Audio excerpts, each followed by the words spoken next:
Mesdames et messieurs, bonjour. Comment allez-vous? Alors, maintenant, je veux vous parler d'un sujet méconnu et pour que les gens puissent comprendre comment font un pratiquant énergétique, pas pour s'appeler sur lui de l'énergie, pour grandir, mais pour aller voler l'énergie d'un autre, pour que je vous ouvre les yeux à leur pratique. Pas dire que tout le monde fait ça, mais il y en a. Et comment qu'ils font? Et pourquoi je le dis? Parce qu'une fois que c'est dévoilé, l'énergie qu'ils prennent retourne chez eux, puis ils sont bloqués avec ça. Là. Ils sont obligés de dire la vérité. Ça leur retourne en pleine gueule. Moi, je le lèche chemise, j'en parle, je le digère, je le fais, je comprends le fonctionnement, puis ça, je le retourne. Juste en fait d'en parler, ça retourne de l'autre côté, puis ça le bloque.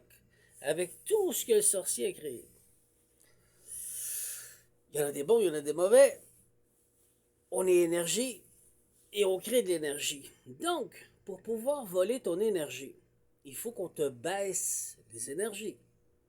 Donc, toi, il faut qu'on te rende bas pour qu'après ça, on puisse prendre chez toi l'énergie que tu n'utilises pas parce que tu es dans ton fond de ta cale de bateau, le plus profond.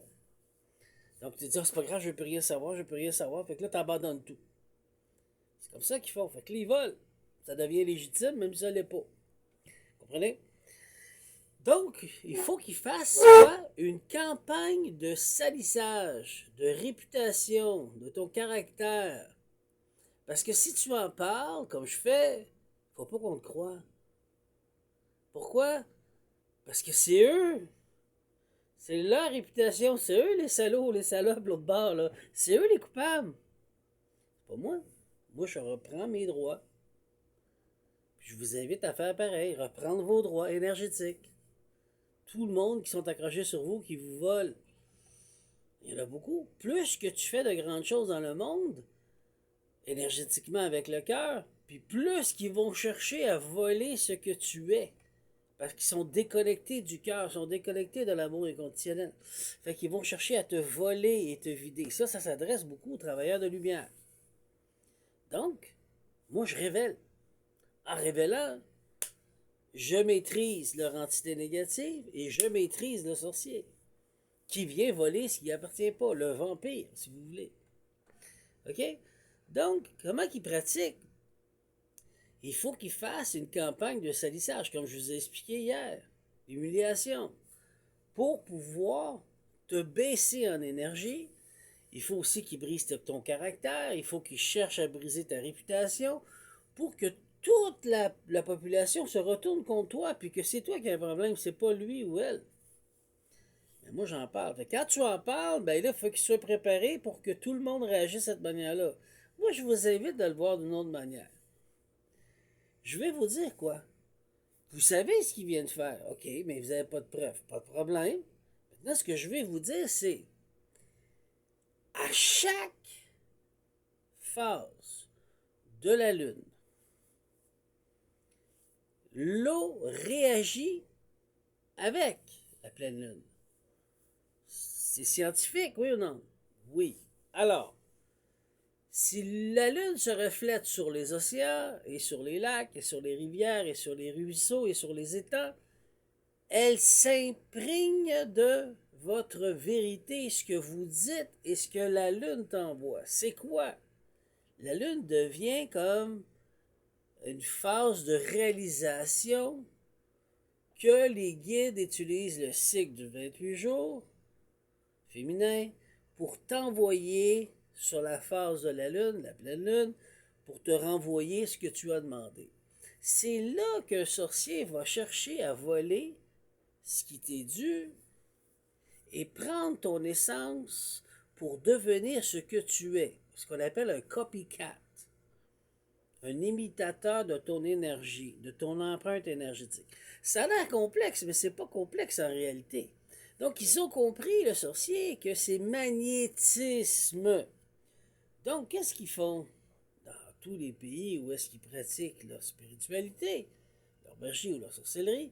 Ils vont se baigner dans des rivières, dans des lacs, dans des chutes, dans les océans les jours de pleine lune pour recevoir, pour mieux imprégner leur corps astral, pour qu'ils puissent nourrir l'âme à l'intérieur, pour devenir physiquement le nouveau. Mais non, ils sont pas des mauvaises personnes parce qu'ils font ça. Tout le monde fait ça. Jean-Baptiste, le baptême de l'eau. Ah, oui, ça clope, ça allume-tu les lumières? C'est le même procédé. L'eau emprunte, crée, manifeste, matérialise dans l'eau l'énergie voulue. C'est ça l'Eucharistie, la bénédiction de l'Eucharistie.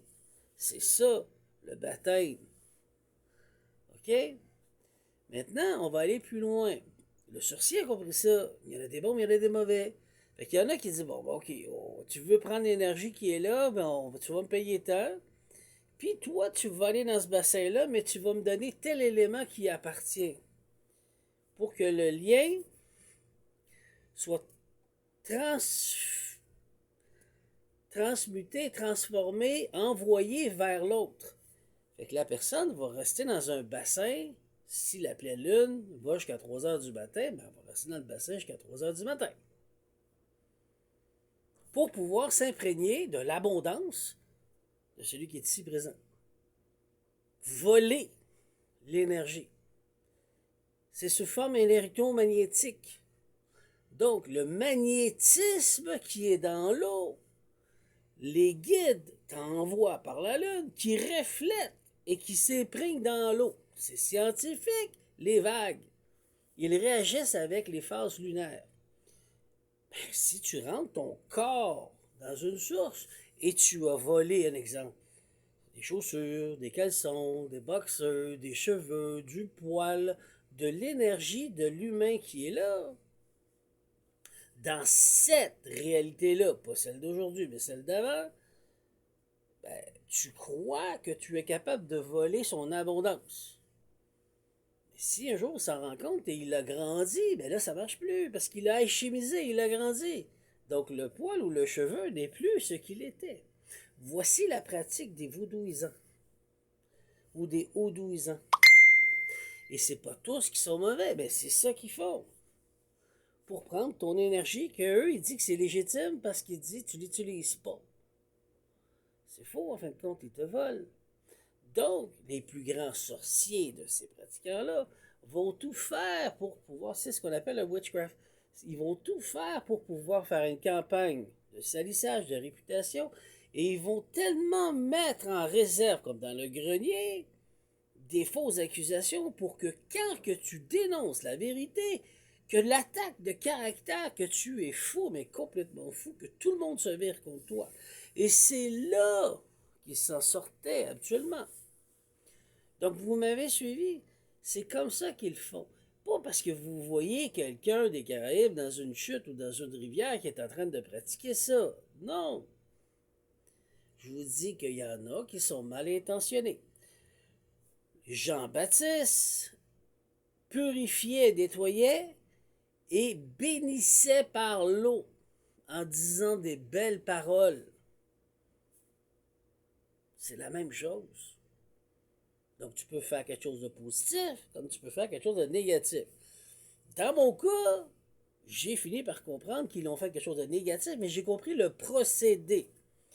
Mais aujourd'hui, une fois que tu as compris, ben, quand ils t'envoient des esprits pour t'étudier négatifs, des esprits négatifs qui ont fait des affaires avec, ben, je les maîtrise, je les contrôle. Et maintenant, ils travaillent pour moi car ils me doivent.